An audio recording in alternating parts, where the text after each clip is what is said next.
My name is Des Valley. I'm from Irish Village Markets. We're here today at Mespil Road Lunchtime Market in conjunction with Innovation Dublin 2011.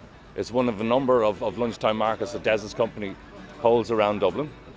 And this, I think, is probably the biggest of them. Certainly the setting is amazing, absolutely incredible setting. There's 19 stalls here running at this market. This is one of the biggest markets that the Irish Village Markets run. As you can see, it's a perfect setting, and during the summer here there can be a lot of people here because you get tourist trade as well as the passing business trade here, because the canal, as everybody knows, is kind of central walk of Dublin. We're putting forward the notion of market trading as a viable career option, right? It's not something that's just for Christmas, it's not something for the weekends.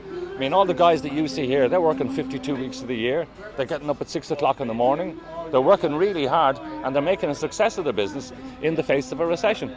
And that is to be applauded. On a busy day, you could have 2,000 or 3,000 visitors here. Or at any of the markets where people will be lined up all the way down the canal, and there's a great atmosphere. We have the picnic blankets out and the music going, and so we got everything from a Mediterranean style grill. We got the hamburgers, we got the stone baked pizza, the rotisserie chicken, the Irish lamb. We got Chinese noodles, we got Kanum Thai, as I said. We've got schnitzels, Germany. We got Malay food, we got Thai food, we got German food. We've got Spanish food in the form of the Ducks & Co company and the paella. We've got falafels from Palestine. We've got fish and chips, best fish and chips you're ever going to taste. The organic chocolates, the bakers, I mean, the list goes on. We've about, I suppose, on the whole, we've about 30 to 40 different types of food traders. They're all owner-operators, they're all small businesses, they're all people with interest in food. Some of them are Ballymanoo trained chefs and have trained in some of the best restaurants and hotels in the world. And other guys then, we've guys who've come from a carpentry background or building or property development.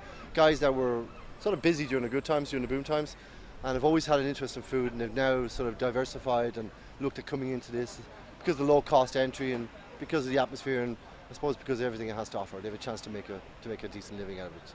It shows that there is kind of viable career opportunities here, because the population of Dublin are showing that they want this type of service, they want the food that's available, they like the prices. So why can't it grow? Innovation in Dublin, the concept behind it and why we're involved is to give people an opportunity to find out how easy it is to get involved and what the rules and regulations are and what they have to do to become part of that.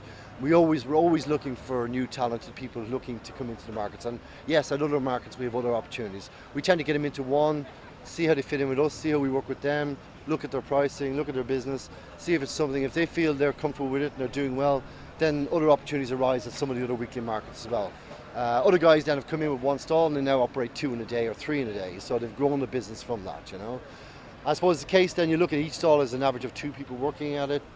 We've 18 stalls, 36 people employed here, plus they're buying off the Irish suppliers for their breads, their meats, everything else. So it's a great little cottage industry that's supporting small indigenous business, but it's also giving a chance for the producer or the chef or whatever to make a few euro for themselves, as opposed to going into the pocket of some big conglomerate, you know what I mean? That's what's good about it. It's small, it's local, and the money's kept within, and some satisfied customers as well, because the food is so good.